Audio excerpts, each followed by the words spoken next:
प्रभात प्यारे बच्चों, सुप्रभात। आज हम पढ़ेंगे पाठ 7 क्या निराश हुआ जाए। इसके लेखक है हजारी प्रसाद द्विवेदी। यानी हजारी प्रसाद का मन जो है निराशा से बैठता जाता, यानी वो निराश होते जाते हैं, क्योंकि आज वर्तमान समय में चारों ओर क्या है, लोग बाग एक दूसरे को नीचा दिखाते हैं, उनमें क्या केवल दोष ढूंढते हैं। और जो समाचार पत्र है वे चोरी, डकैती, ठगी, तस्करी, भ्रष्टाचार और इनसे ही भरे रहते हैं। तो इस माहौल को देखकर जो है लेखक का मन जो है वो घोर निराशा से भर जाता, यानी वो बहुत दुखी होते हैं। पाठ। मेरा मन कभी कभी बैठ जाता है। समाचार पत्रों में ठगी, डकैती, चोरी, तस्करी, भ्रष्टाचार के समाचार भरे रहते हैं। आरोप प्रत्यारोप का कुछ ऐसा वातावरण बन गया है कि लगता है कि देश में कोई ईमानदार आदमी नहीं रह गया। हर व्यक्ति संदेह की दृष्टि से देखा जा रहा है। जो जितने ऊंचे पद पर है उनमें उतने ही दोष दिखाए जाते हैं। यानी कि आज का जो वातावरण है, जो हमारा जीवन है, उसमें केवल लोगों को क्या दिखाए जाते हैं, दोष ही दिखाए, यानी अवगुण ही दिखाई देते हैं। ये सब देखकर जो है लेखक का मन घोर निराशा से भर जाता है, यानी बहुत दुखी होते हैं। समाचार पत्रों में भी, आजकल के समाचार पत्रों में डकैती, चोरी, ठगी, तस्करी, भ्रष्टाचार के से ही भरा रहता है। यानी कि समाचार पत्र भी पढ़ो तो इनमें केवल यही सूचनाएं मिलती है। आरोप प्रत्यारोप यानी एक दूसरे पर दोष प्रकट करना, और लोग बाग क्या है, एक दूसरे के क्या करते हैं, दोष ही प्रकट करते हैं, यानी केवल उनके अवगुण ही देखते हैं, उनमें बुराइयां ही देखते हैं। तो ये सब देखकर ऐसा लगता है कि इस देश में कोई ईमानदार व्यक्ति नहीं रह गया है। हर व्यक्ति को संदेह की नजर से ही देखा जा रहा है। जो और आजकल जो जितने ऊंचे पद पर, यानी व्यक्ति जो जितने ऊंचे पद पर काम करता है, उस व्यक्ति में उतने ही क्या दिखाई देते हैं, लोगों को दोष दिखाई देते हैं। उसके अवगुण ही ढूंढते, उसके गुणों को नहीं देखते। तो ऐसे वातावरण, ऐसी स्थिति को देखकर लेखक का जो मन है वो निराशा से भर जाता है।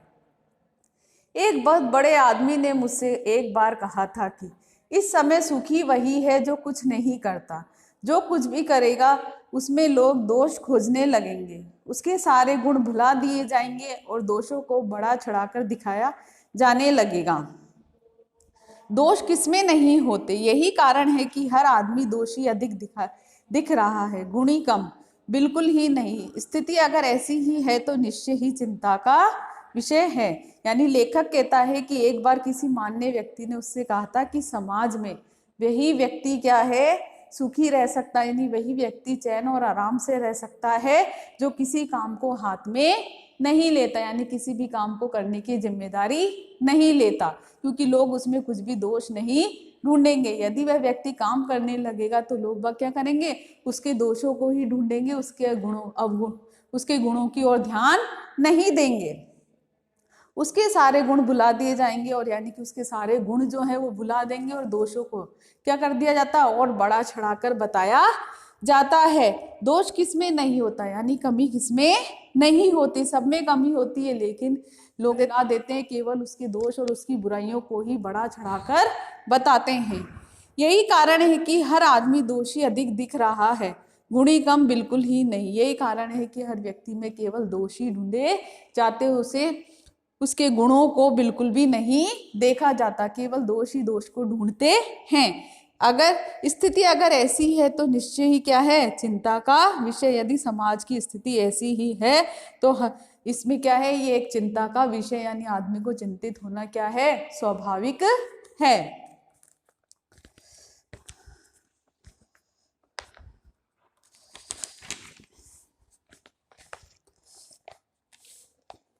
पैराग्राफ 3।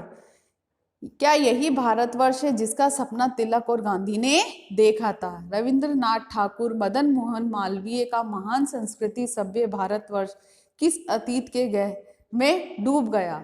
आर्य, द्रविड़, हिंदू, मुसलमान, यूरोपीय आदर्शों की मिलन भूमि मानव महासमुद्र ही सूख गया है। मेरा मन कहता है ऐसा हो नहीं सकता। हमारे महान मनीषियों के सपनों का भारत है और रहेगा। यानी कि क्या है कि क्या यही क्या यही भारतवर्ष है जिसका सपना तिलक और गांधी ने देखा था? यानी वो कहते हैं कि समाज की जो वर्तमान स्थिति उसको देखकर, यानी कि क्या है, लोग एक दूसरे के केवल किसको, गुणों को, अवगुणों को ही ढूंढते हैं, उनके दोषों को बड़ा चढ़ाकर बताते हैं। और अखबार, आजकल समाचार पत्र भी चोरी डकैती से संबंधित खबरों से ही क्या है, भरे हुए हैं। और लोग एक दूसरे पर क्या, लोग एक दूसरे के केवल दोष ही खोजते, उन पर आरोप प्रत्यारोप लगाते हैं। ऐसा भारतवर्ष का सपना तिलक और गांधी ने कभी नहीं देखा था। उनका सपना था कि सभी क्या रहें, मिलजुल कर रहें। रविंद्रनाथ ठाकुर, मदन मोहन मालवीय का महान संस्कृति सभ्य भारत, यानी कि क्या है, सभी लोग एक दूसरे में क्या रहे, दोष ढूंढ रहे हैं। तो ऐसा सपना तो उन्होंने ऐसे भारत का सपना तो उन्होंने कभी भी नहीं देखा था।